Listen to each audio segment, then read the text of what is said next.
பிப்ரவரி 2010. Ready? Comments.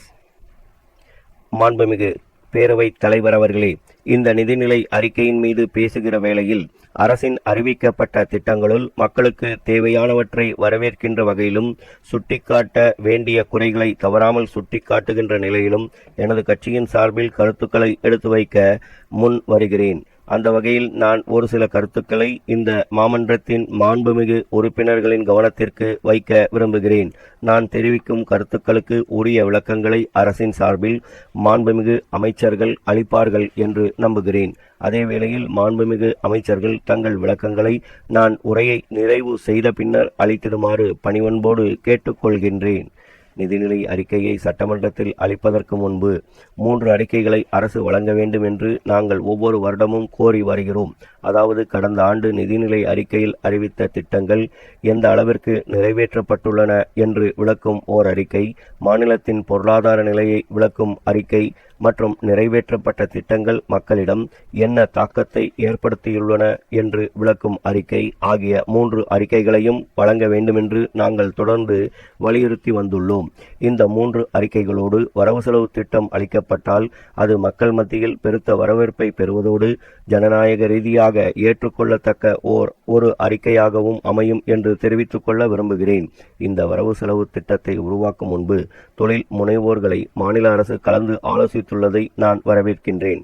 அதே நேரத்தில் நமது மாநிலத்தின் ஆதார தொழில்களாக உள்ள விவசாயம், நெசவு, மீன்பிடி தொழில் போன்றவற்றின் பிரதிநிதிகளையும் மக்கள் பிரச்சனைகளை தினந்தோறும் வெளியிடும் பத்திரிகை துறையினரையும் அரசு கலந்து ஆலோசிக்க வேண்டும் என்ற வேண்டுகோளை இந்த நேரத்தில் வைக்க விரும்புகிறேன்.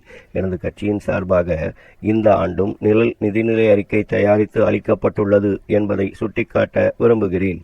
அதில் நாங்கள் அரசுக்கு பல்வேறு ஆலோசனைகளை தெரிவித்துள்ளோம்.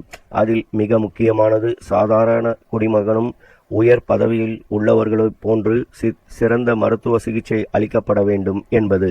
அந்த கோட்பாட்டின் அடிப்படையில் உயிர் காக்கும் உயர் சிகிச்சை திட்டத்தை நாட்டு மக்கள் அனைவருக்கும் நீட்டித்திருக்கிற அரசின் உன்னத திட்டத்தை நான் மனப்பூர்வமாக வரவேற்க கடமைப்பட்டிருக்கிறேன்.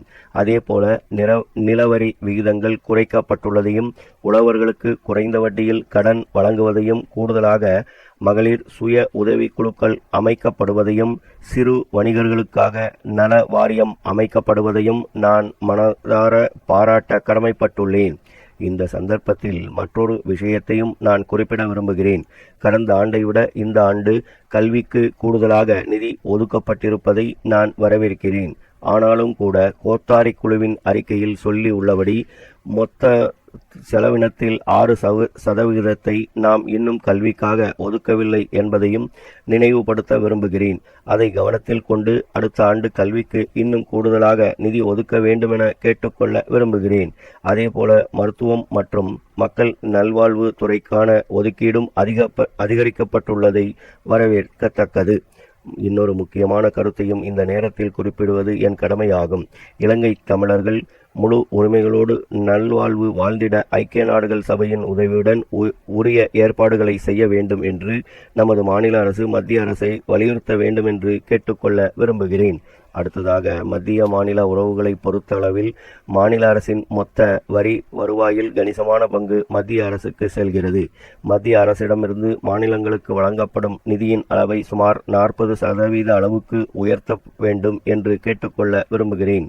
அவ்வாறு கொடுக்கப்படும் மொத்த தொகையில் நமது மாநிலத்திற்கு சுமார் 5 விழுக்காடு மட்டுமே வந்து சேர்கிறது. பல்வேறு துறைகளிலும் ஒதுக்கப்பட்ட மத்திய நிதிகள் அனைத்தையும் நமது மாநிலம் நல்ல முறையில் செலவழித்ததோடு மக்களின் வாழ்க்கை தரத்தை கணிசமான அளவுக்கு முன்னேற்றியுள்ளது. எனவே இதை ஊக்கப்படுத்தும் வகையில் மத்திய நிதிக்குழு நமது மாநிலத்திற்கு கூடுதல் நிதி ஒதுக்க பரிந்துரை செய்ய வேண்டும் என்று கேட்டுக்கொள்கிறேன். ஆனால் இதற்கு மாறாக தமிழ்நாட்டை வளர்ச்சியடைந்த மாநிலம் என்று வகைப்படுத்தி நமக்கு வரக்கூடிய மத்திய நிதி ஒதுக்கீடு குறைக்கப்படுவதை உள்ளபடியே வேதனை அளிப்பதாக உள்ளது என கூறி பேச வாய்ப்பளித்தமைக்கு நன்றி கூறி உரையை நிறைவு செய்கிறேன். நன்றி, வணக்கம். ஸ்டாப்.